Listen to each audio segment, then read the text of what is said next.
है कि चलो जितना चाहो जल पी लो। तो जितना भी जल बरस रहा है वो दुर्वासा ऋषि सब पीते जा रहे हैं। 7 दिन यही हुआ। देवराज इंद्र देखने आए, चल के देखे तो यहाँ आके देखा तो सब ग्वाल बाल पर्वत उठाए खड़े। सोचा ग्वाल बालों में इतना बल कहां से आ गया। देखा तो भगवान मंद मंद मुस्कुरा रहे। अब तो देवराज इंद्र के नेत्रों से अर्थपात होने लगा। भगवान के चरणों में जाकर गिर गए, प्रार्थना करते हैं।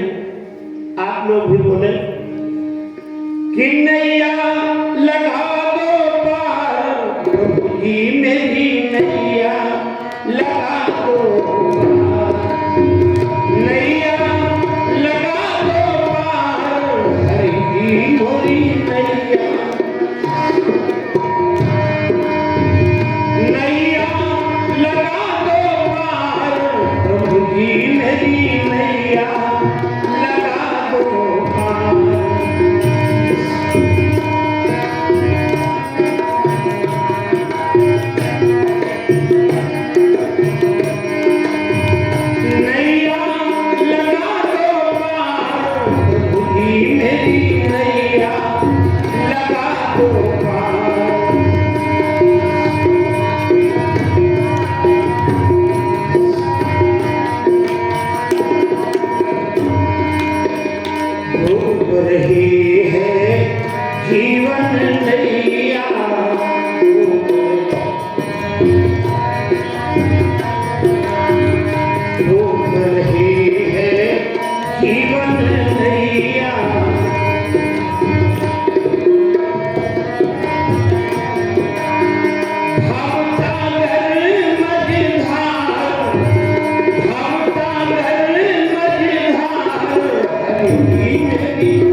देवराज प्रार्थना करते हैं, अपने लोक को चले जाते हैं। भगवान ने पर्वत को यथास्थान रख दिया है।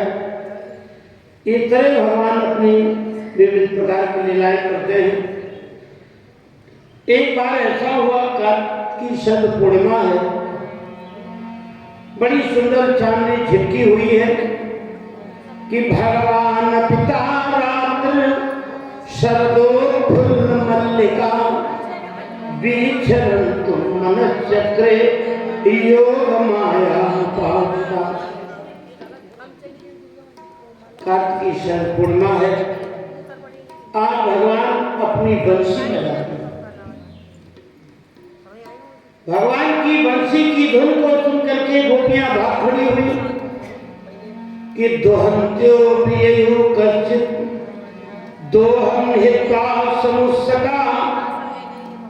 कुछ गोपियां ऐसी जो गाय का दोहन करा दी और बंसी सुनाई पड़ी, भाग खड़ी हुई।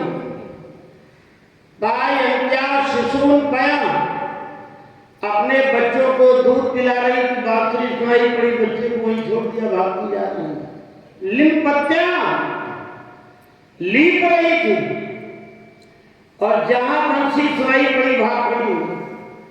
पार्श भोजनम, अपने पतियों को भोजन परोस रही, थाली में 2 रोटी रख के आई थी और लेने आई थी, तब तक बंसी सुनाई पड़ी, भाग खड़ी। कपड़े पहन रही थी, उल्टे सीधे कपड़े पहन लिए, उल्टे सीधे जेवर पहन लिए। अन्यंत्या काच लोचने, आंख में काजल लगा रही थी, एक आंख आंधी एक आंधी बिल रही। एक आंख में काजल लगा पाई थी, तब तक बात नहीं सुनाई पड़ी, ऐसे भाग गई। जो जैसे तैसे उठी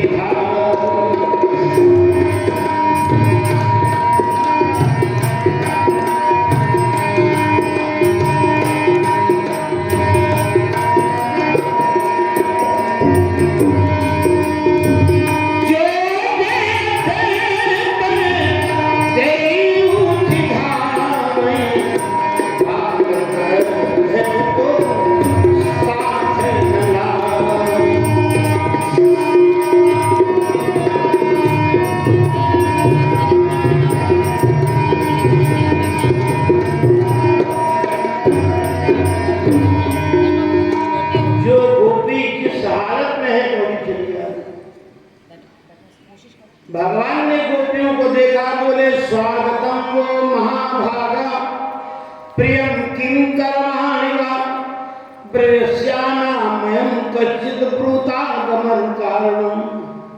ऐ गोपियों, इस समय तुम यहाँ भाग करके आई हो, हम तुम्हारा स्वागत करते हैं, लेकिन ब्रूतागमन कारणम, इस समय यहाँ भाग के आई क्यों हो ये बता।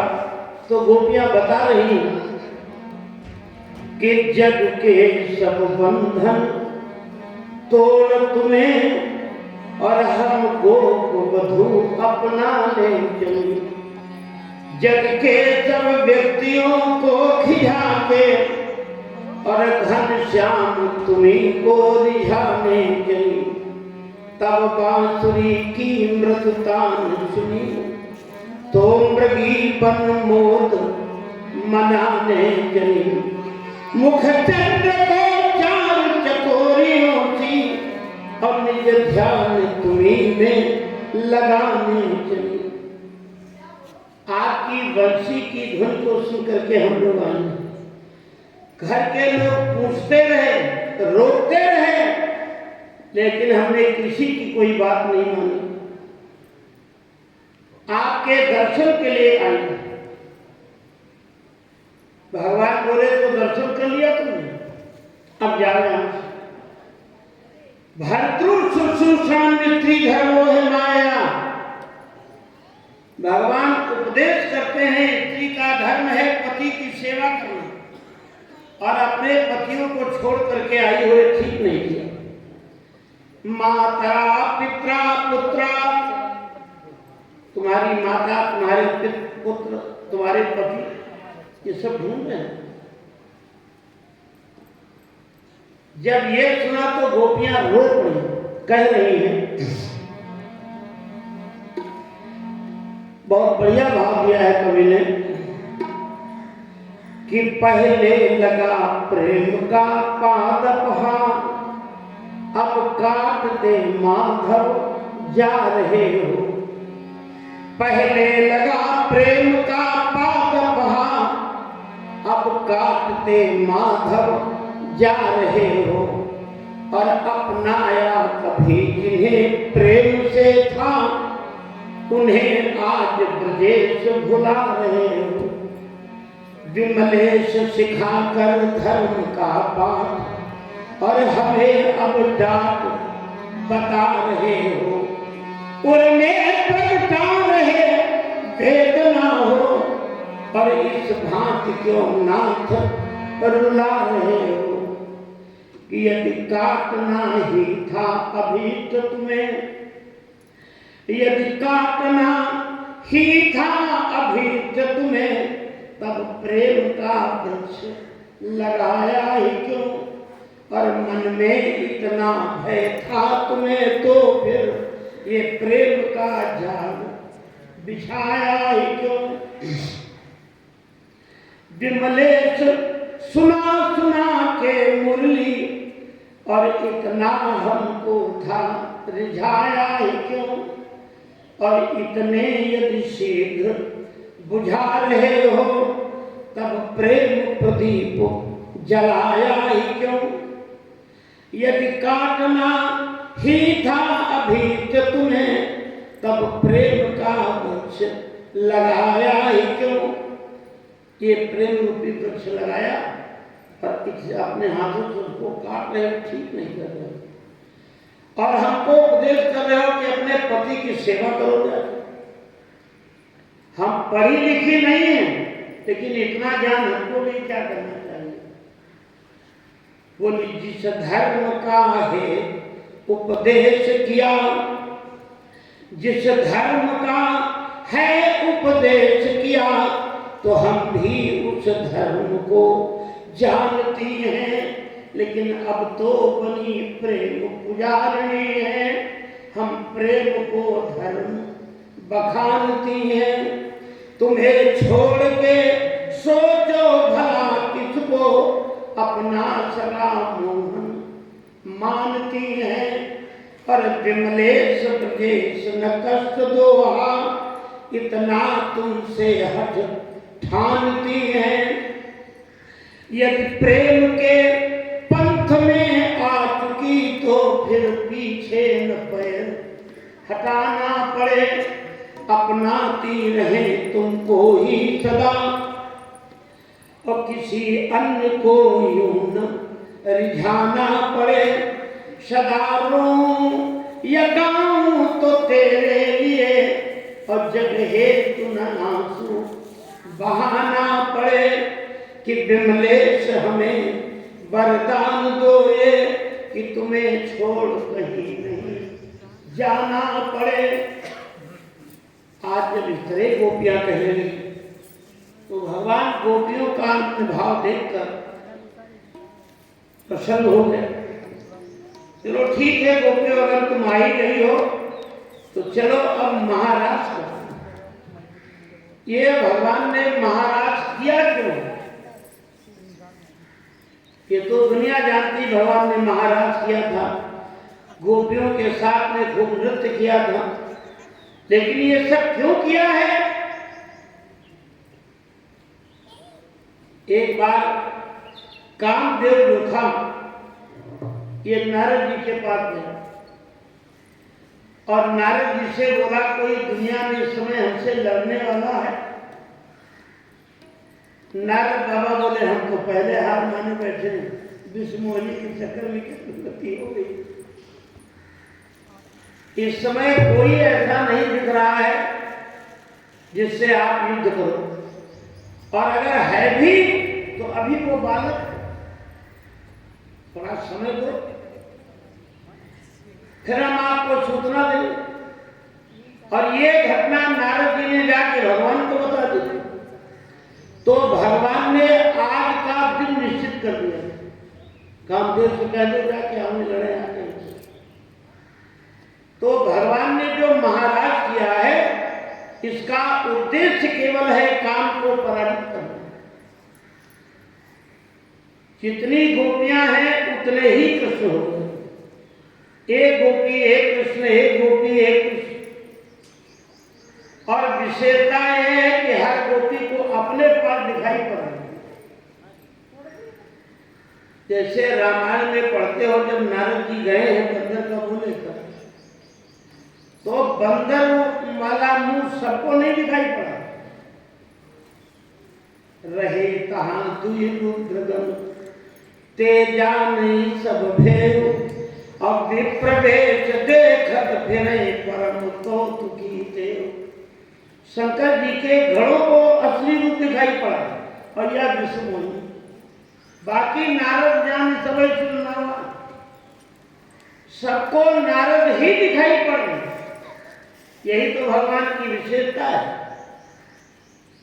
तो आज यहाँ हर गोपी को केवल अपने पास, कि हमारे इधर भी है, इधर भी, और किसी के पास नहीं। गोपियों को अपने रूप का अभिमान होता। हम कई बार बता चुके, कभी भी अभिमान मत करो।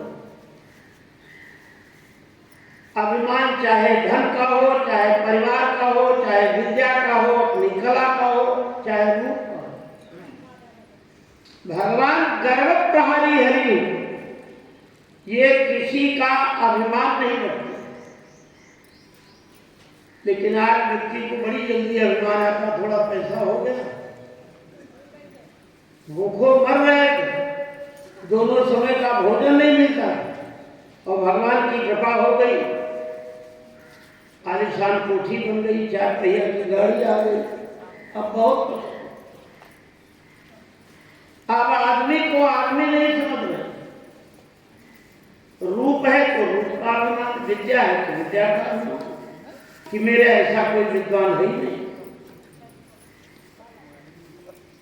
तो कहने का तात्पर्य यह है, आज गोपियों को जब अभिमान हुआ तो भगवान एक गोपी को लेकर के अदृश्य हुए। भागवत में राधा जी का कोई वर्णन नहीं, अन्य ग्रंथों में है वर्णन, लेकिन भागवत में यही है कि एक गोपी को लेकर अदृश्य हो।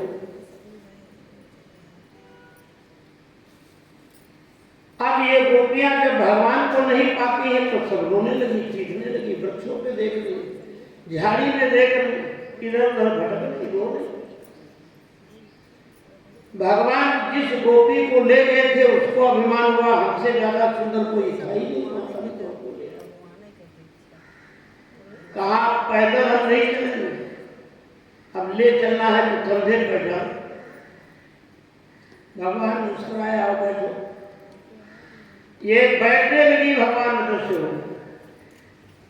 अब ये भी रो गई, उधर गोपियां रोती चली आ रही, भगवान के पद चिन्ह देख देख करके। साथ में किसी गोपी के भी चरण बने, कहा लगता अकेला नहीं आया, कोई गोपी है साथ। अब कौन है पता नहीं। पर में रोने की आवाज सुनाई पड़ी, कहा देखो इधर कोई रो रहा है। वहां जाकर देखा तो गोपी बैठी रो रही। अरे तू क्यों रो रही? मेरी समझ में आ गया, कन्हैया तुझे ही लेकर के आया, तेरी पद चिन्ह दिखाई पड़ रहा। कहा जब तुम्हें अभिमान हुआ तो तुम्हें छोड़ दिया, और हमें अभिमान हुआ तो हमें छोड़ दिया। ये सभी गोपियां मिलकर पुकार रही, कोई बता दो कहाँ छिपा है हमारा मुरली बजाने वाला।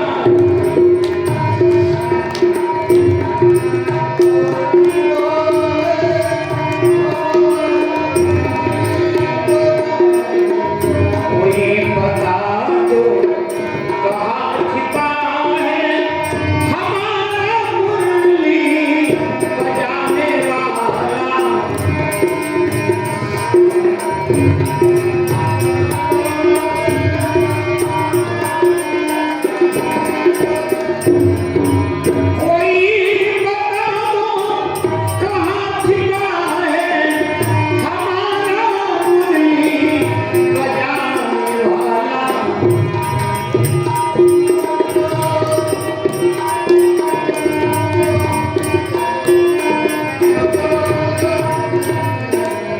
ये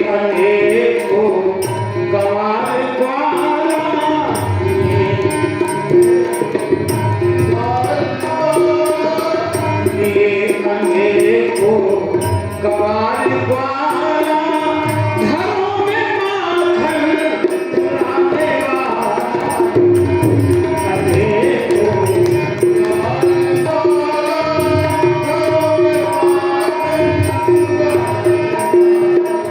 कोई बता दो काश पाए हमारा मुरली बजाने वाला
भगवान गोपियों के मध्य प्रकट हो गए और कहा तुम्हें अभिमान पैदा हुआ था इसलिए हमको ऐसा करना पड़ा।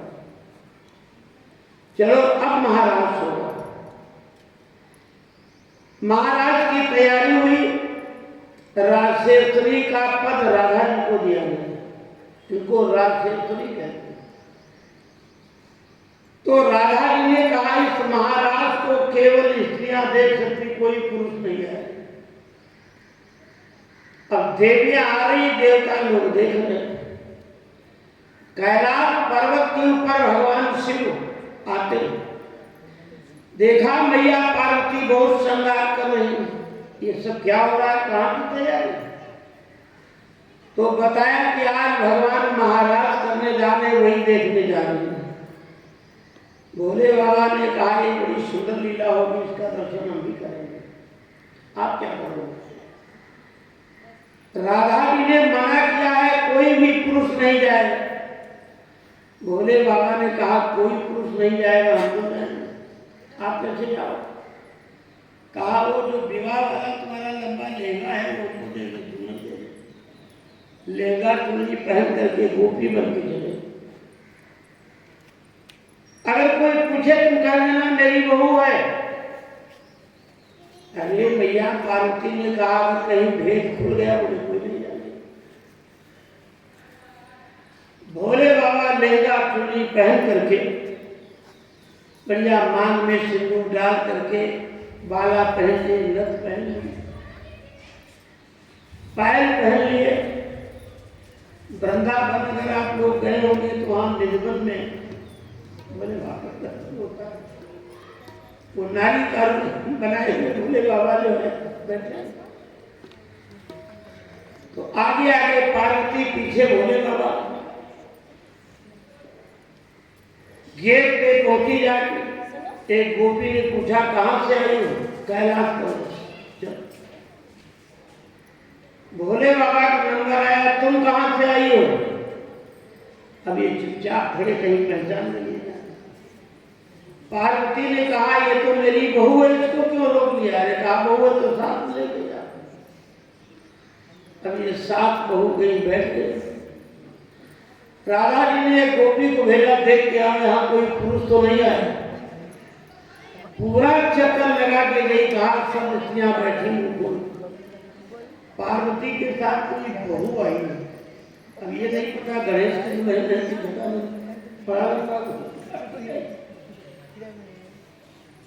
राधा ने कहा चलो हम चल के देखते हैं। राधा को आते देखा तो भगवान ने सोचा थोड़ा घूंघट और आके खींच ले। अब जैसे जिंदगी में कभी पहने ओढ़े हो तो उसका अनुभव होता है।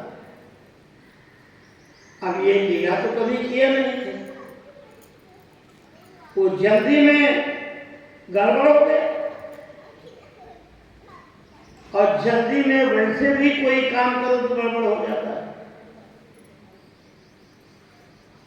आज दोपहर में दादाजी बैठे थे तो चर्चा हो रही थी। आते थोड़ी देर के लिए, लेकिन उतनी देर में बड़ी सुंदर चर्चा हो रही थी। एक बार भीष्म पितामह ने प्रण किया कि हम आपको सत्य उठवा के मानेंगे। अगर मैंने आपको सत्य न उठवा लिया तो मैं कोई शांतन को सुत ही न जानी। अरे भगवान बोले भगवान मत करो, भाखत कहा हो ऐसी धारणा न राखो चित्त, प्रण के विरुद्ध पक्षपात ना विचारी। सारथी बनो रथ हाकिबो है मेरो काम, न्यायबद्ध युद्ध को नियम ना बिगाड़ी। बिंदु कवि होत ना प्रतीति जो तुम्हें तो सुनो, साथी सौ तल के समर्थ संकटाल। जो एक बाप को और सफल सपूत हो तो पे काहू भात सत्य कर में धारी। वो भी बाबा की कसम खा तो ये भी बाप की कसम। जिस समय युद्ध प्रारंभ हुआ है, गंग सुत बानन सो व्यथित बिहार हुए के, भारत पुकारे हो पाही पाही करुणावती। गंग सुत बानन सो व्यथित बिहार हुए के, भारत पुकारे हो पाही पाही शरणागति। समर समक्ष धाये कान रथ चक्र लेके, बिंदु कवि जाकी जो बिंदु कवि। त्याग धनुबाण बोले भीषम अहो गोविंद, और सत्र गहलीनो हुई है प्रण की कहावती। करके प्रतिज्ञा तीनों पित को कलंक याद, के हो ब्रजराज तुम्हें लाडो शर्म नहीं आती तुमने कहा था अगर एक पिता के पुत्र हैं तो हम सत्य नहीं जाएंगे, और ये सत्य उठा करके बाप के नाम को कलंकित कर दिया।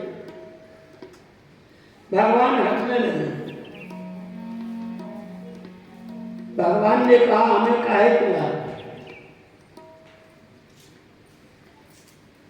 भगवान कहने लगे हमारे एक पिता तो है, को कहे वसुदेव देवकी के लाल, को कहे नंद और यशोदा के कुमार हैं। जाको एक बाप हो गए, बचावे निज लाज सोई, मेरी कौन लाज मेरे बाप तो हरा। भगवान बोले कहीं वसुदेव के यहाँ पर, कहीं महाराज दशरथ जी के यहाँ, कहीं कश्यप जी के यहाँ, हमें काहे। तो पितामह ने कहा चलो ठीक है, समय आएगा तो इसका बदला। क्या हुआ? भीष्म पितामह ने प्रण कर लिया कि आज एक पांडव का वध जरूर होगा। ये कथा बहुत बड़ी, संक्षेप में सुना दें। पितामह ने प्रण कर लिया कि एक पांडव मारा जाएगा। दुर्योधन से कहा अपनी पत्नी भानुमति को भेजना, हम उसे आशीर्वाद देंगे सौभाग्यवती होने। दुर्योधन बड़ा खुश हो गया, अब तो एक पांडव मरेगा ही। ये समाचार भगवान कृष्ण को मिला कि बाबा ने प्रण किया है एक पांडव मारा जाए। तो भगवान ने सोचा चल के देखे पांडवों की क्या दशा। तो पांडव लोग सब बैठे रो रहे, भगवान बोले क्या बात, रो क्यों रहे? बोले आपने कुछ सुना नहीं? बोले कुछ नहीं सुना। बाबा ने प्रण किया है एक पांडव मारा जाए। आज हम पांचों भैया हैं, कल हमने से एक नहीं होगा, कौन नहीं होगा पता नहीं। भगवान बोले जब कोई मर जाए तो रोना अच्छा लगता है, और मरना तो एक दिन सभी को ही है, तो मरेंगे कल, आज से क्यों परेशान? रोना बंद करो। भगवान पांडवों को सुना देते हैं, लेकिन भगवान को नींद नहीं आ रही, क्योंकि भगवान का प्रण है कि करो सदा तिनके रखवाली, और जिन पालक राखे मातारी। जैसे माँ अपने बेटे की रक्षा करती, इसी तरह भगवान भक्त की रक्षा करते। तो भगवान को एक उपाय सुझा, भगवान चल दिए। कहां पहुंच गए? द्रौपदी के सिर। बहुत ध्यान से, द्रौपदी सो रही है, भगवान ने आवाज दी। द्रौपदी ने उठ के देखा शाम को, कहे उठी निद्रा आई आंख की लाली से जाहिर हो गया कि नींद का सारा समय सब हो गया। आपका चेहरा बता रहा है इतनी रात हो गई, आप सोए नहीं। दिन भर तो रथ आपको, और रात रात जगोगे, अगर कहीं दिन में आप झपक गई तो क्या होगा? भगवान कहते क्या है?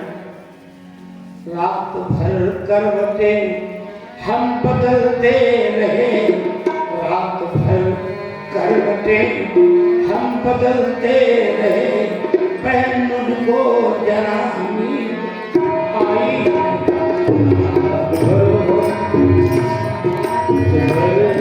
करवटे हम बदलते रहे,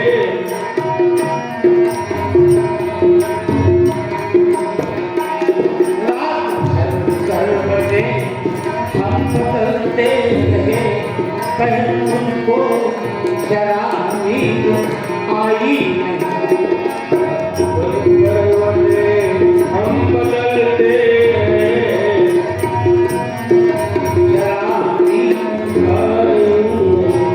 रात भर करवटे हम बदलते रहे, बहन मुझको जरा नींद आई। प्रण किया है पिता माने ऐसा, प्रण किया है पिता माने ऐसा, और युक्ति देती है मुझको दिखाई। प्रण किया है पिता माने ऐसा।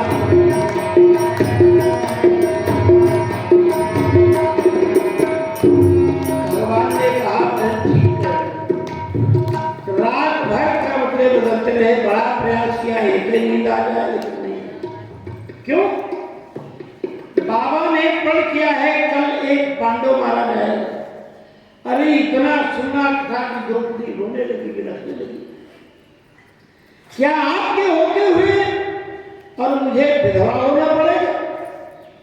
भगवान बोले ये तो भाई बाबा का प्रण है, क्या कहा जाए भाई। गंगा सूत्र द्रौपदी निपट गई, भैया कुछ तो करो। भगवान बोले तो फिर एक काम करो, चलो हमारे साथ। अभी रात नहीं, रात में चलो। बिल्कुल सन्नाटा छाया हुआ है, सब सहन कर रहे हैं। आगे आगे भगवान, पीछे पीछे द्रौपदी। द्रौपदी के चप्पलों की आवाज आ रही थी। भगवान ने सोचा अगर कोई हाथ पाके जग गया तो गड़बड़ हो जाएगा। भगवान बोले चप्पल यही उतार दो। द्रौपदी बोली नंगे पैर चलना पड़ेगा। अरे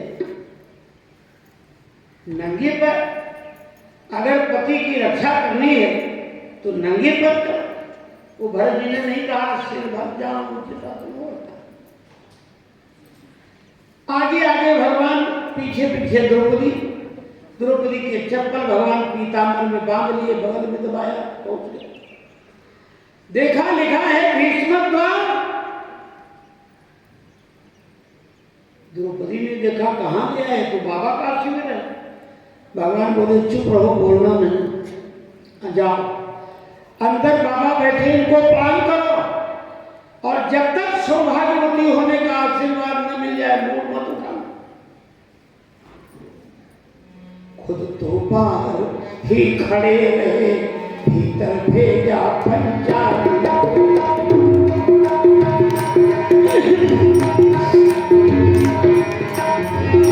खुद तो बाहर ही खड़े रहे, भीतर भेजा पंचाली को, उनकी उचकानी को पानो, उनकी दुनियानी को।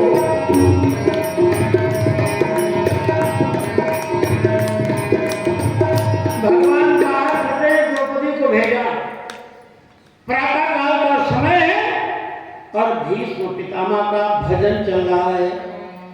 जय श्री बाल मुकुंद शरण रज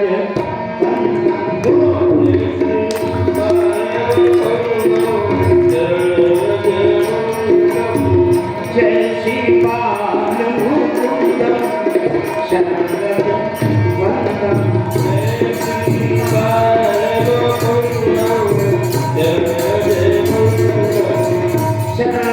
वंदन।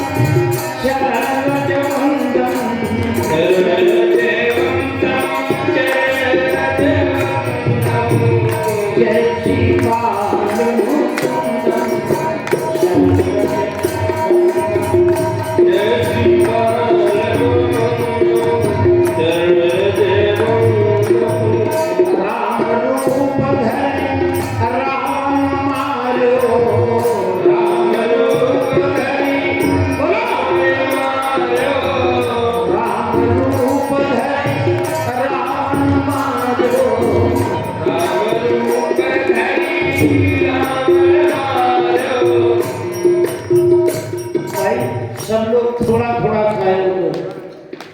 ये तो बिटिया सोच रही कि हम तो लोग जो है स्वामी जी का नाश्ता कर रहे थे, तो हमको बोले खाए क्या आपको राम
द्रौपदी ने जाकर सिर रखा चरणों में भीष्म पितामह के। चरणों पे कौन पड़ा देखूं, भीष्म बाबा एकदम चौके। जहां द्रौपदी ने सर रख के प्रणाम किया, सोचा कौन आ गया इस तरह। आंख खोल के देखा तो देखा है कि सधवा नारी है और चरणों में शीश झुकाती है। एक सौभाग्यवती स्त्री प्रणाम कर रही है। तो बाबा ने सोचा, हमने दुर्योधन से कहा था अपनी पत्नी को भेजना, ये दुर्योधन की पत्नी आई आशीर्वाद देने। पितामह ने आशीर्वाद दिया, सौभाग्यवती हो तू बेटी, सिंदूर पे मांगना खाली हो। सौभाग्यवती हो तू बेटी, सिंदूर से मांगना खाली हो। सौभाग्यवती हो तू बेटी, सिंदूर से मांगना खाली हो। आशीर्वाद में देता हूँ, आशीर्वाद में देता हूँ, वीर कुमारों पाली हो। आशीर्वाद में देता हूँ, तू वीर कुमारों पाली हो।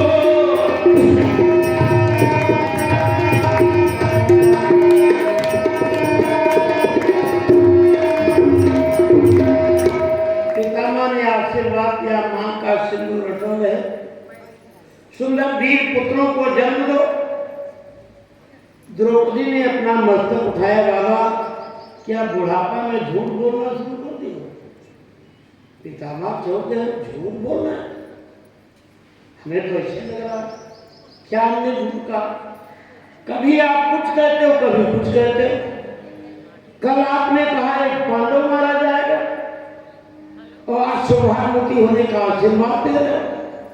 अरे मेरा एक भी पति मर गया तो सौभाग्य। जो इतना सुना तो आया अब होश, पितामह को हाथों से माला छू।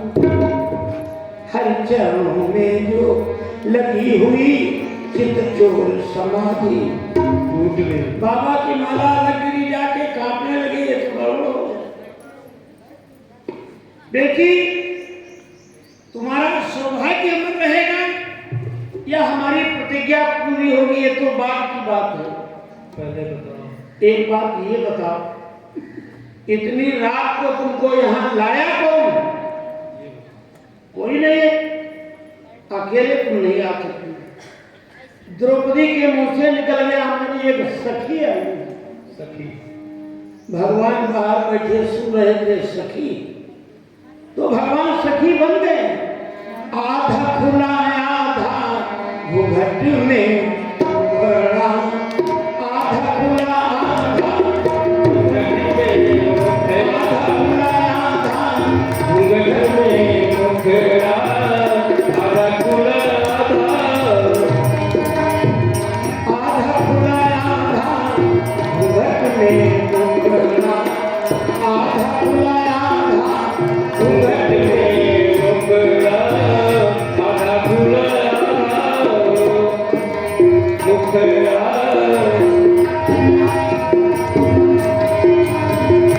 ऐसे बन गए श्याम सलोने, ऐसे बन गए श्याम सलोने, ऐसे बन गए श्याम सलोने, ऐसे द्रुपद पादुका छिप रहे कोने, द्रुपद पादुका छिप रहे कोने, द्रुपद पादुका छिप रहे कोने, द्रुपद पादुका छिप रहे कोने। नीचे झुकाए खड़े, नीचे झुकाए खड़े, घूंघट में आधा खुला घूंघट में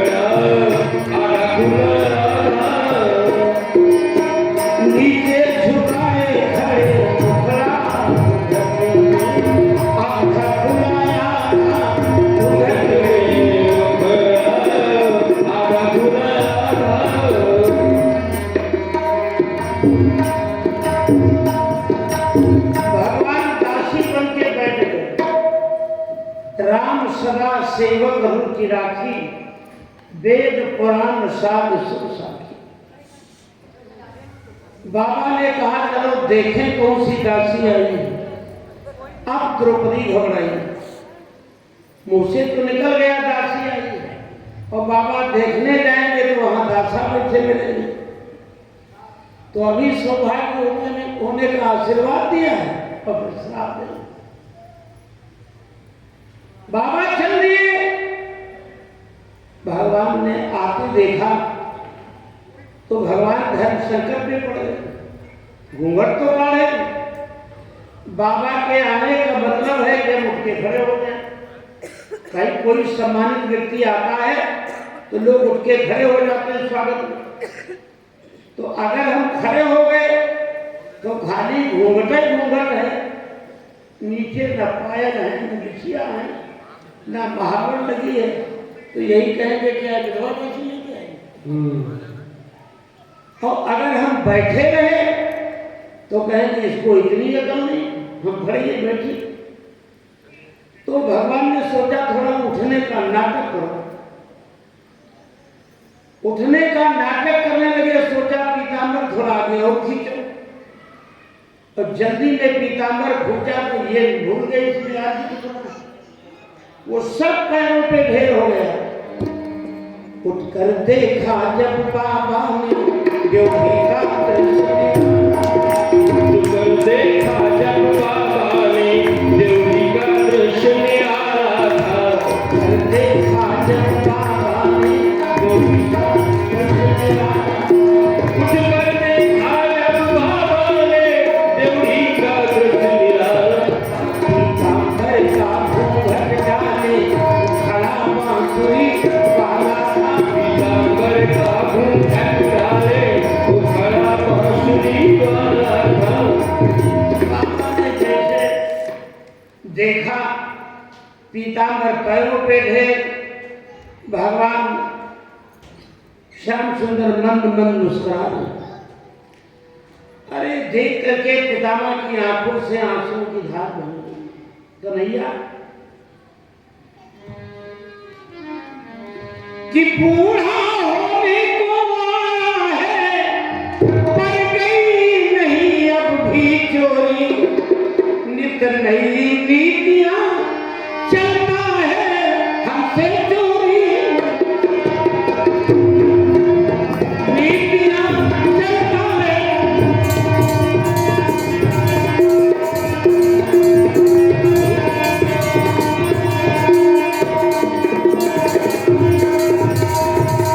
बाबा ने कहा बूढ़े हो गए, तुम्हारी चोरी की आदत नहीं है। भगवान बोले हम अपने लिए कुछ करते नहीं, करते सब भक्तों के लिए। तब तक देखा द्रौपदी नंगे पैर खड़ी। बाबा ने कहा ये भी असंभव, यहां तक द्रौपदी नंगे पैर है, कोई नहीं सकता। दृष्टि पड़ी तो भगवान के पीताम्बर में बंधा बगल में दबाए थे।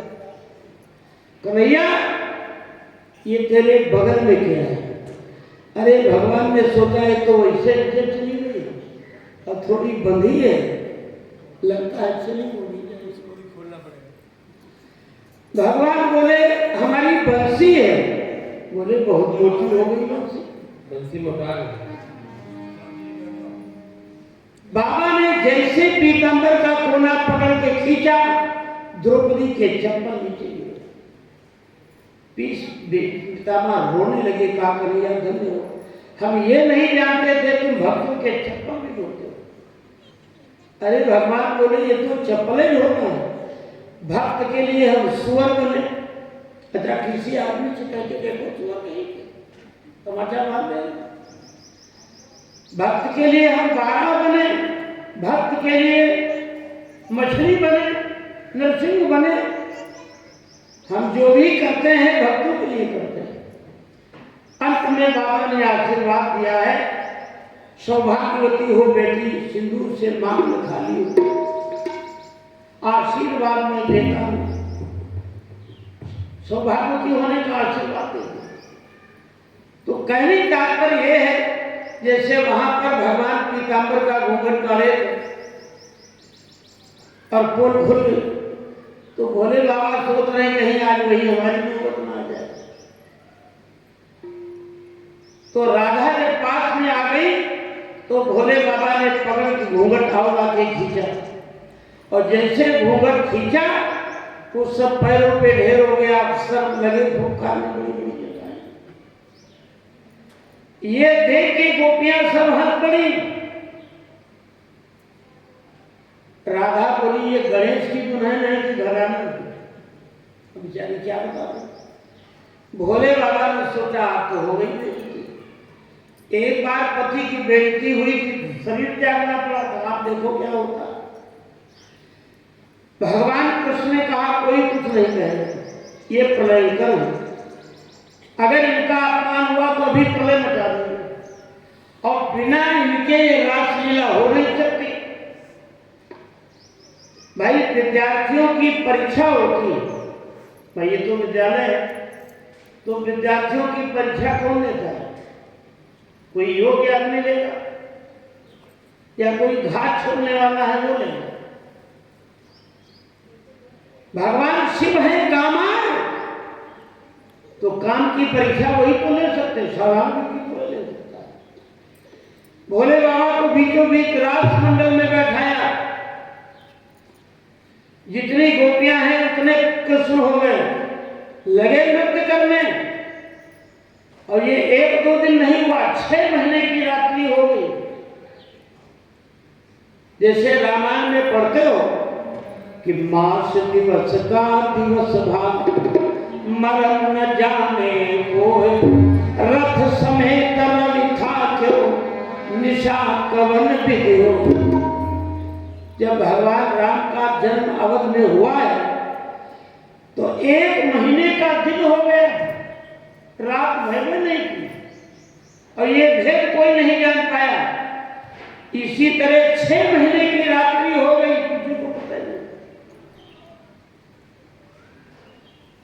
भगवान गोपियों के साथ नृत्य कर रहे, कभी उनके कंधे में बाहें डाल के झूठ जाते, उनके वक्षस्थल से अपना सर निकाल लेते। गोपियां के साथ में भगवान नृत्य कर रहे।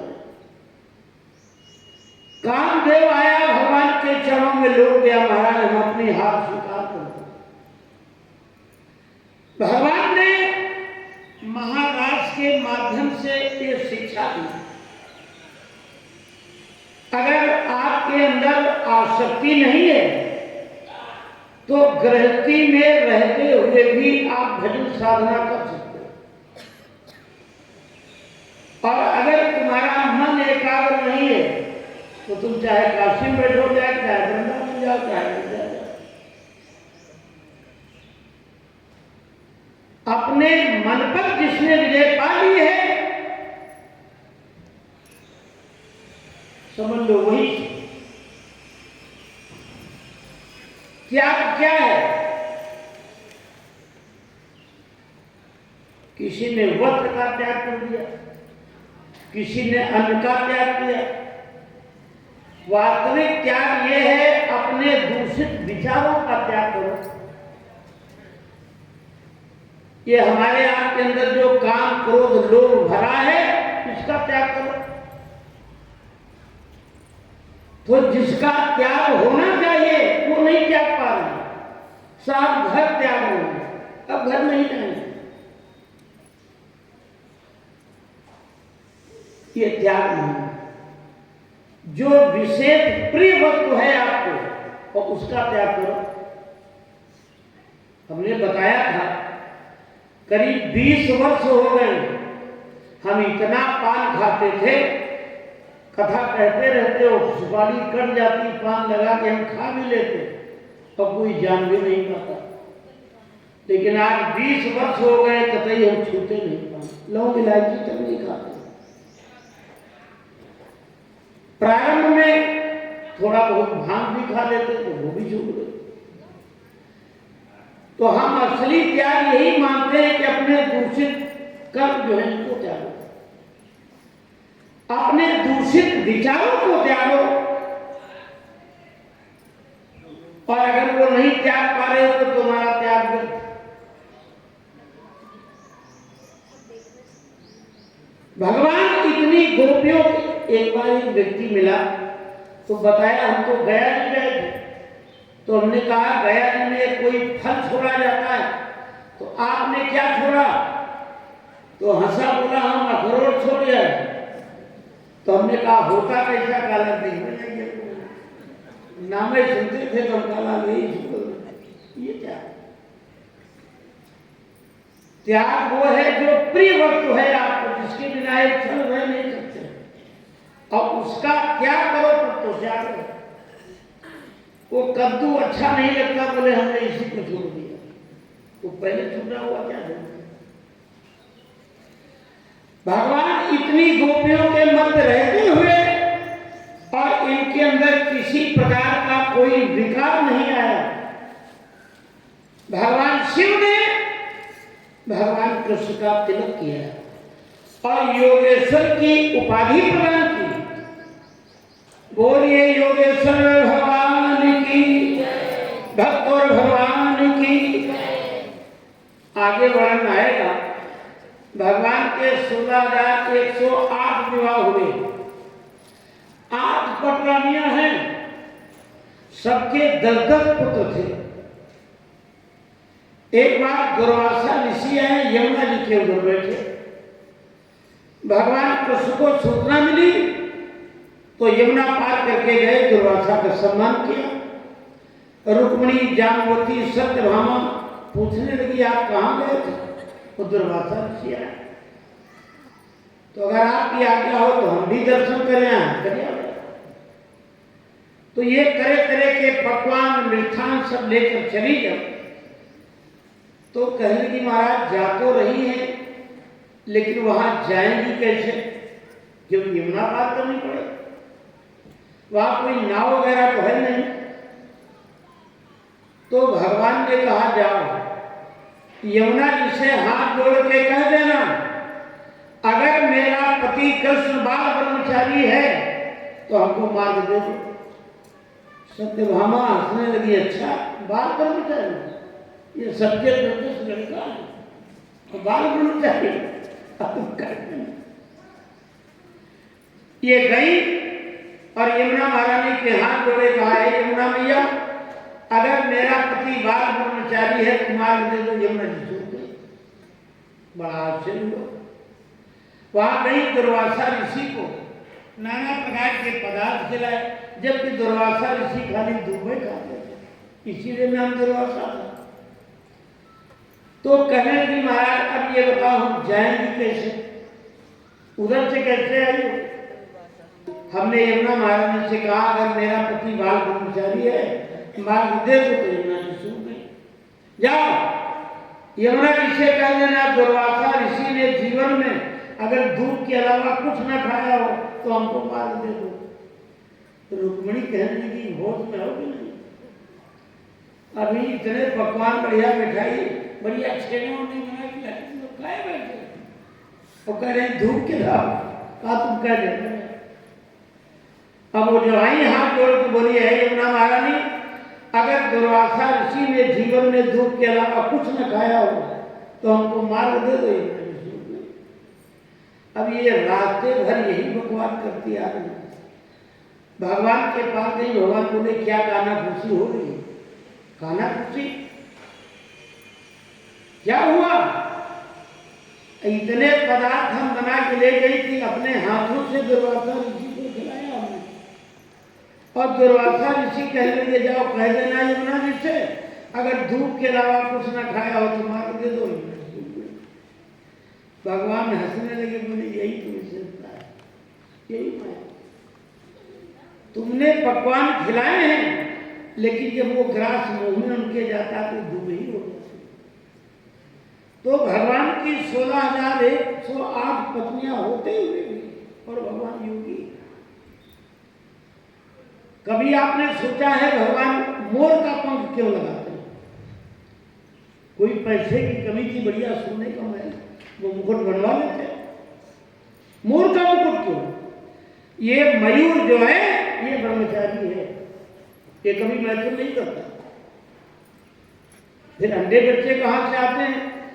मोर को आपने नाचते देखा होगा, जब वो नाचता है तो उसके मुंह से जो झाग गिरता है वो मादा उसी को ग्रहण करके गर्भवती होती है और अंडा देती। तो भगवान कृष्ण इतनी पत्नियों के होते हुए भी और भगवान योगी, यही वृंदावन है। और इसमें कितनी नारियां हैं? 16,108 शरीर में। और आत्मा स्वरूप कृष्ण इसमें विद्यमान है। नित्य महाराज हो रहा है नहीं हो रहा। और जब तक कृष्ण इसमें है तभी तक ये महाराज हो रहा है।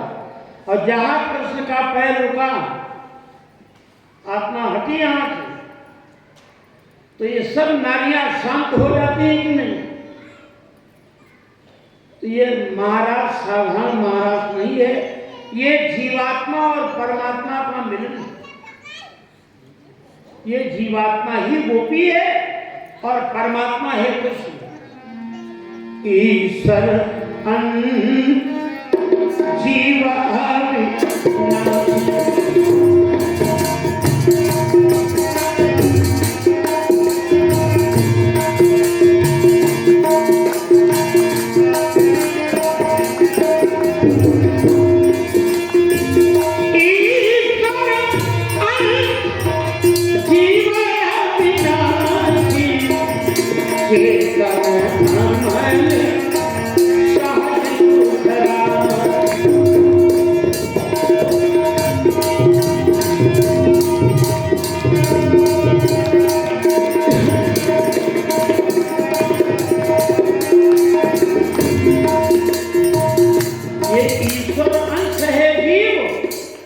लेकिन अपने स्वरूप को भूल गया है।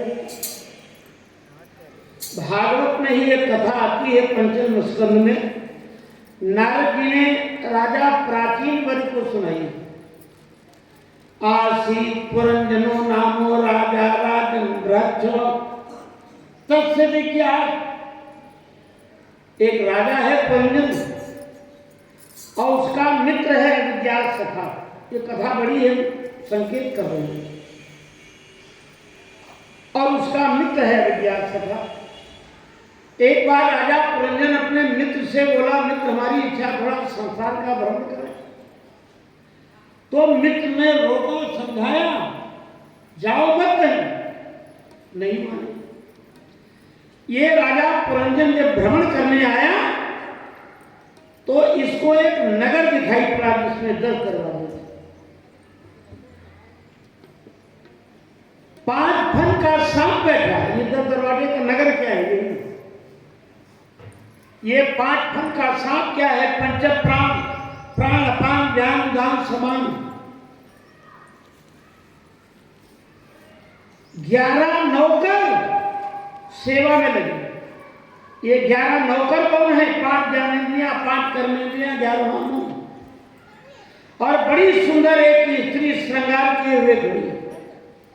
राजा पुरंजन उसके पास गया, पूछने लगा, देवी तुम कौन हो? तो कहा हमारा नाम पुरंजनी है। अरे कहा नामंत बन गया, पंडित ढूंढने नहीं पड़ेगा, हमारा नाम पुरंजन, तुम्हारा नाम पुरंजन। ये राजा पुरंजन उसी नगर में रहने लगा। काल की कन्या है जिसको कहते हैं जरा। जरा में बुढ़ापा। नारद जी कहते हैं हमारे पास भी आई थी, हमने तो भगा दिया। उसने भी इसका वर्णन कर लिया। जब इमारत बनती है तो कितनी सुंदर होती। कोई मेहमान आ गया, लाके दिखाते हो ये कमरा बनाया, ये बेडरूम बना है, ये डाइनिंग रूम बना, सब दिखाते हो। और वही इमारत कुछ वर्षों के बाद कहीं पंडाला टूट रहा है, कहीं प्लास्टर गिर रहा है, कहीं छज्जा टूट रहा है। इमारत वही है। भाई बालक थे, बालक से और बड़े हुए, युवक हुए और धीरे धीरे बुढ़ापा आ गया। अब कानों से सुनाई नहीं पड़ता, आंखों से दिखाई नहीं पड़ता। ये सब जरे का तो बात सब सफेद हो गए। गांठी चलने में चुर चुर बोल रही, बार बार सांस नहीं ले पा रही। क्या हुआ? काल ने आत्मा। अब ये पुरंजन मरते समय अपनी पत्नी की याद कर रहा है, मित्र की याद नहीं आई। हा पुरंजनी, हा पुरंजनी, मर गया। मरने के बाद इसको नारी का शरीर प्राप्त हुआ, अंते या मति साधती। मरते समय तुम्हारा जैसा चिंतन होगा, अगर संसार का परिवार का चिंतन है तो बार बार जन्म लेना पड़ेगा, मरना पड़ेगा। राजा भरत ने मृग का चिंतन किया तो मृग होना पड़ा। ये मरने के बाद स्त्री रूप में हुआ और राजा मलेच्छ से इसका विवाह हुआ, वही पिछला पुरंजन। इनके 100 पुत्र हुए, 100 पुत्रियां हुई। ये पुत्र पुत्री क्या है हमारे आपके संकल्प देकर। मरते समय इसके 100 पुत्र हुए, पुत्रियां हुई। एक दूसरे राजा ने आक्रमण कर दिया, ये राजा मारा गया, पुत्र मार डाले गए। अब ये सब शमशान भूमि में बैठी रो गई। इतने में वही मित्रावज्ञा सखा यानी ईश्वर आ गया। इस मरघट पर है सुकुमारी और सिसक सिसक कर क्यों रोती है, अपने अश्रुधार के द्वारा और निज मुख को तू क्यों धोती है। पूर्व जन्म में क्या स्वरूप था, क्या मुझको पहचाना तूने, और अभिज्ञात हूँ मित्र तुम्हारा, किंतु नहीं हा जाना तू। पूर्व समय का स्मरण कराया कि तुम क्या थे और आज किस रूप में हो गए। तुमने मेरा साथ छोड़ दिया, इसलिए तुमको ये सब देखना पड़ा, भोगना पड़ा। कहने तात्पर्य ये है, जब तक हमारी आपकी आसक्ति रहेगी, चाहे परिवार के प्रति हो, घर मकान के प्रति हो, आजकल एक बड़ा शौक बढ़ा लोगों को कुत्ता पालने। चाहे लड़का भूखा रह जाए, लेकिन कुत्ता के यहाँ दूध कमी न होती है। बढ़िया दूध, जलेबी, लड़का बेचारे सब से रहे, कुत्ता भूख चल रहा।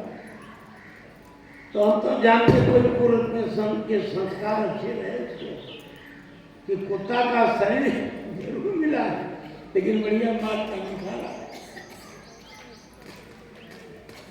खूब उसकी खातिर होती, अपना भले न खाएं लेकिन उसको खूब खिलाएं। हम तो कहते हैं अगर इतनी सेवा माता पिता की जाए, माता पिता को खिलाओ तो निश्चित है उनको स्वर्ग की प्राप्ति होगी। लेकिन माता पिता को तो क्या उसको बोलते हैं वृद्धाश्रम, मातारी बाप वहां पड़े और यहाँ कुत्ता जो है लकड़ी का। भरत जी ने मृग से प्रेम किया था तो मृग होना था। इस कथानक का तात्पर्य यही है, ज्यादा परिवार से राग मत करो, अंते या मति साधती। अभी से अभ्यास करो, अंत में भगवान का स्मरण। तो इसके लिए तो कोई प्रयास नहीं करता है। 2-4-6 लोगों से हमने कहा, हम ये नहीं कहते दिन भर माला लिए बैठे रहो। गुरुदेव भगवान कहते थे 24 घंटा है, 23.5 घंटा घर का काम करो, 23.5 घंटा घर के लिए और आधा घंटा हर के लिए। तो उसी के लिए टाइम नहीं बाकी सब। बोले साहब ये बुढ़ापा में, जब बुढ़ापा है तब पूजन भजन करेंगे। बुढ़ापा में भजन बनता है। देखो दादाजी बैठे पूछो ना, बुढ़ापा में शरीर साथ नहीं देता, आप चाहते हुए भी कुछ नहीं कर पाओगे। आंख पे तनेगा जाला, नाक से बहेगा नाला। बहुत बढ़िया कवि ने लिखा है कि जब वृद्धावस्था आएगी आंखों से दिखाई नहीं पड़ेगा, नाक वो अलग बहेगा, लाठी से पड़ेगा ताला जरा जिंदगानी, और खड़े खड़े वस्त्रों में करोगे मलमूत्र त्याग, पड़े पड़े थूकते रहोगे पीक दानी। भक्ति क्या करोगे जब शक्ति ना रहेगी तन, राम नाम लेने की तुम्हारी बहुत बात। योग करो योग से और भोगों से वियोग करो, कर लो भजन भगवान का। जब तक तुम्हारा शरीर सही है, चाहे 1 घंटा पूजा करो, चाहे 10 घंटा करो, जीवन खत्म हुआ जीने का ढंग आया, जीवन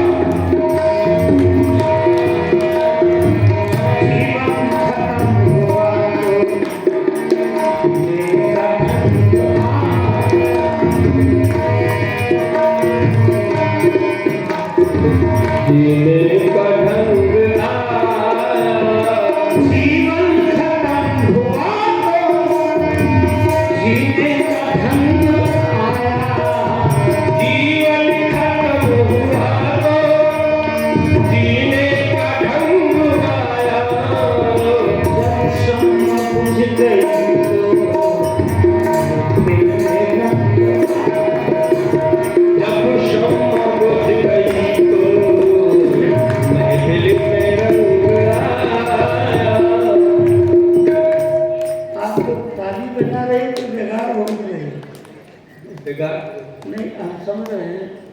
तब इतने टाइम मच्छर आ जाते हैं तो बहाना है ताली का, ताली थोड़ा बजाएंगे। जीवन का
हथियार फेंक डाले,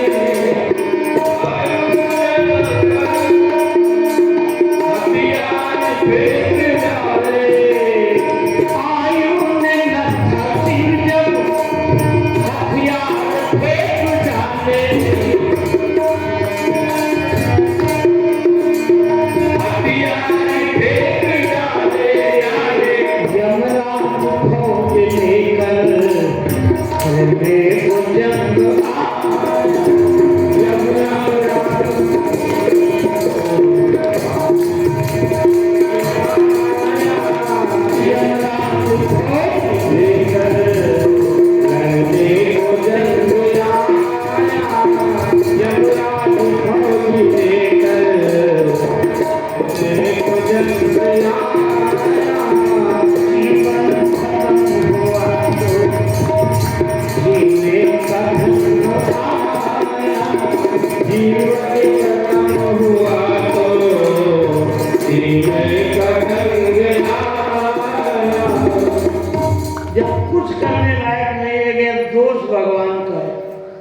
हमारी तो बहुत इच्छा है बद्रीनाथ की यात्रा करूं, लेकिन भगवान ने इतना ही हमको रखे। बन जाए तो हमने बनाया और बिगड़ जाए तो वही तो मंथरा कहती है बरती से, सकल बात में ताप समारी और भई मंथरा सहाय। बेटा हमने सब बना लिया, मथुरा ने बड़ा सहयोग किया, लेकिन कछुक बात विधि बीच बिगाड़ो, कछुक बात विधवा हो गई मामूली बात। कहने का तात्पर्य यह है, अगर चाहते हो जीवन में इस आवागमन से छुटकारा मिल जाए तो भगवान ने कृपा की है, मानव शरीर दिया है, मानव शरीर पाकर के थोड़ा बहुत भगवान का भजन करते रहो। भजन श्याम सुंदर का करते रहोगे तो संसार सागर से करते रहो।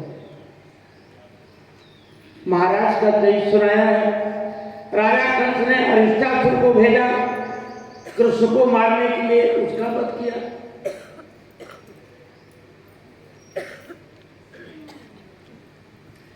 केसी आया है, भगवान ने केसी का वध किया। राजा कंस बड़ा उदास बैठा है, क्या करें? नारद जी आ गए। क्यों उदास हो? आप जानते हो कृष्ण बलराम को मारने के लिए हमने कितने उपाय किए, जो राक्षस गया लौट के आया ही नहीं। बोले तुमने अच्छी तरह विचार नहीं किया। अब हम बता रहे हैं, अपने यहाँ धनुष्य की योजना बनाओ, जितने तुम्हारे इष्ट मित्र हैं सबको बुलाओ, और जब कृष्ण बलराम को भी बुलाओ, जब तुम्हारे घर में आ जाए तो तुम बचा के चला।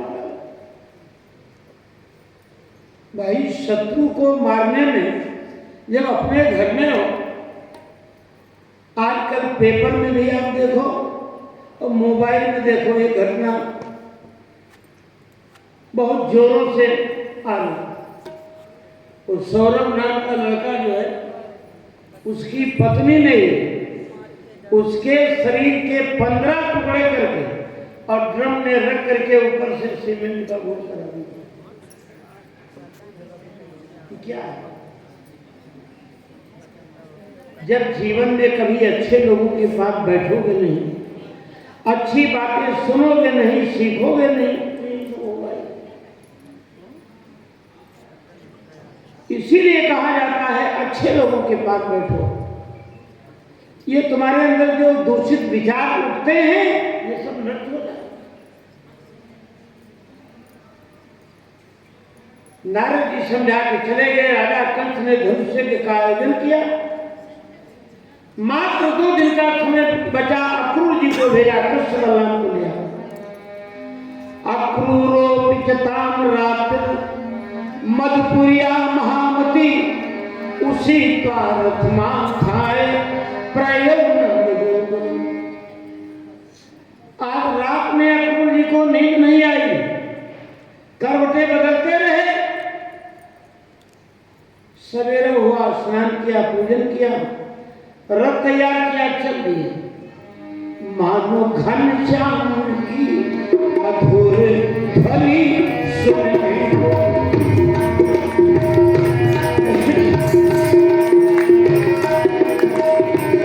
मानो घनश्याम की मधुर ध्वनि सुनने को, प्रभु दीप मन को चला जाता है।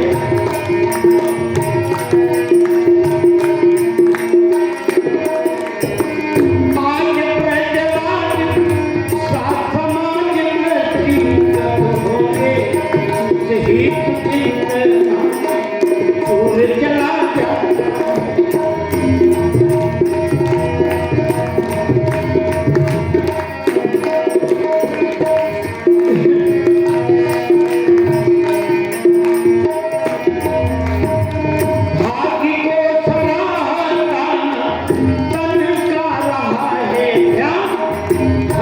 भावना से चला जाता है।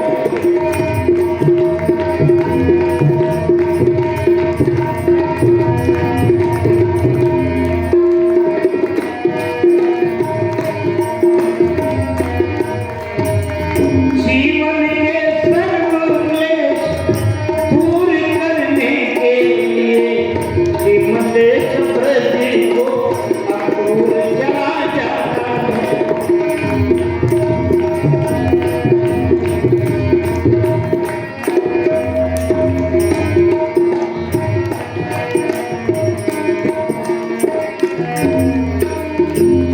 काले काले मेघों पे देखकर जिस तरह मयूर नाचता है, आज अक्रूर जी नाच रहे हैं।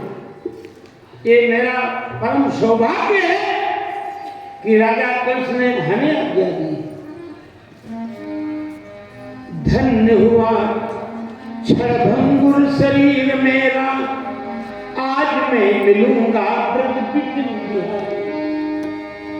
दूर है अभागी की और निशा का निंदांधकार, प्यार से बिलोकूंगा मैं दीन दुखारी को। विमलेश चर्म चक्षुओं से नहीं देखूंगा, दैत्य गर्वहारी उन गीवरधारी को। त्यो ही झटलिपट और पदों में प्रेम अश्रुओं से अद्रवित करूंगा मधुसूदन मुरारी को। ये मेरा क्षणभंगुर शरीर धन्य हो जाएगा, ये हमारे नेत्र धन्य हो जाएंगे। इन नेत्रों के द्वारा हम भगवान का दर्शन करें। विचार बनाते जा रहे, कहां पहुंचते कि पदानित अखिल लोकपाल किरीट जूटा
पहुंचा है, वहां बालू के में पद चिन्ह दिखाई पड़े। ये कैसे जान गए भगवान के? भगवान के 2 पैर हैं और दोनों पैरों में 24 चिन्ह हैं। 12 दाहिने पैर में, 12 बाएं पैर, जिसमें वक्र पद्म अंकुश ध्वजा ये सब चिन्ह हैं। बालू दिखाई पड़े। आज अक्रूर जी जब देखते हैं रस्सी कूद पड़े, घूम घूम झूम झूम, अरे चूम चूम पद चिन्ह अब्रज की पवित्र रंग भाव में लगाते, वो धूली उठा करके अपने मस्तक से लगाते हैं। अगर आप लोग वृंदावन गए होंगे तो शायद रमन रेती का भी दर्शन किया हो। रमन रेती में एक ऐसा स्थल है, वहां जितने लोग जाते हैं वो बालू में खूब लौटते हैं। काहे के लिए? बोले भगवान इसी बालू में खेला करते थे। तो पता नहीं कौन सा वो कण हो जो कण के शरीर से स्पर्श हुआ हो और हमारे शरीर का स्पर्श हो जाए तो हमारा कल्याण हो जाए। बड़े बड़े घर आदमी जो है, बड़े बड़े घर की बहुएं, आप देखो जाए कि वहां सब बालू में लौटते हैं। यहाँ तो अगर बिछौना न बिछाओ, किसी से बैठने कह दिया जाए तो बैठेगा नहीं, और वहां बालू में लौट रहे हैं। आज अक्रूर जी पहुंच गए कहा? गौशाला में। कृष्ण बलराम गौओं का दोहन करा रहे थे, उनको प्रणाम किया। कहां से आए हो, कैसे आए हो? परिचय दिया। तुम्हारे मामा जी ने बुलाया है तुमको मारने के लिए। भगवान बोले नाम मत लेना, मुझे नहीं जाने देगा। नंद भवन में ले आया अक्रूर जी को। अक्रूर जी जब आए तो नंद जी बड़ा स्वागत सत्कार करते हैं। भाई कथा हो रही भगवान की हो रही, और अगर योगी जी आ जाए यहां भी तो ये समझ नहीं कौन सब में बैठे मिले वहां गेट और भगवान की पूजा फूल नहीं, अरे वैसे अच्छे छोड़ दो। और योगी जी आ जाए तो चाहे फूल बाग से माला मंगानी पड़े, यहां में मैंने फूल बाग चला। क्या इनके प्रति हमारे अंदर कोई हमदर्दी है? जिन्होंने घर में हमारा पालन पोषण किया है, जो नित्य हमारा भरण पोषण कर रहा है, क्या इनका स्वागत करना ये हमारा कर्तव्य नहीं?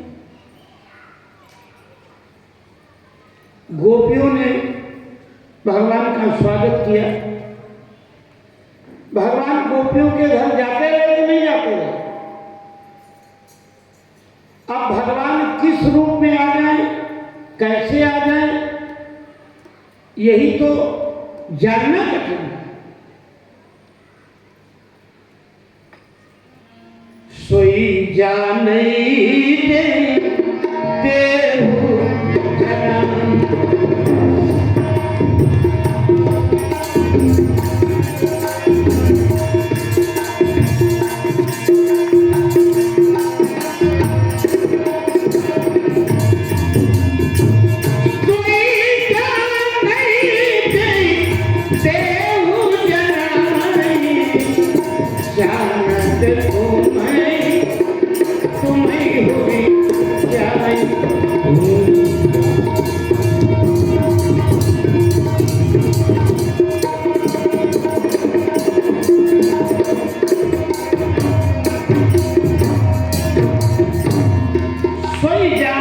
देहु जन्म,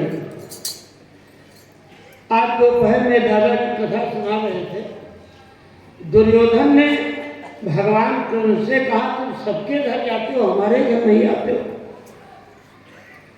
तो भगवान बोले तुम कभी बुलाते नहीं, तुम क्या बुलाएंगे? आप आओ तो बोले बिल्कुल आएंगे। तो ठीक कल आपका निमंत्रण है हमारे यहाँ, कितने समय आ जाए? बोले 12 बजे आ जाओ। भगवान एक बिल्कुल भिखारी जैसा रूप बना के सबकी थोड़े पहने, बड़ा गंदा शरीर और ठीक 12 बजे भूख ले। अरे वहां जहां लोग भगा तो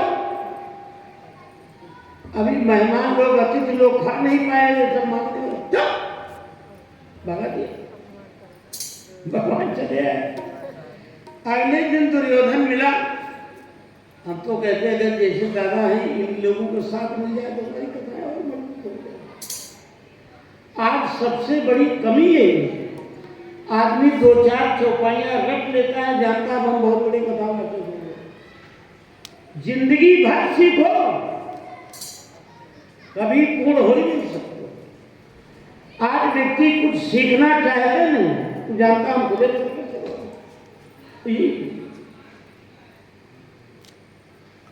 जिनको आप समझ नहीं सकते, सकल सूरत से आपको नहीं लगेगा। हमने बताया था अष्टावक्र जी महाराज 8 जगह चले काक कृष्णों के हर संगो हर्ष बाहुर महान, छोटे छोटे हाथ पैर नाक चोरी, लेकिन ज्ञान में राजा जनक मस्तक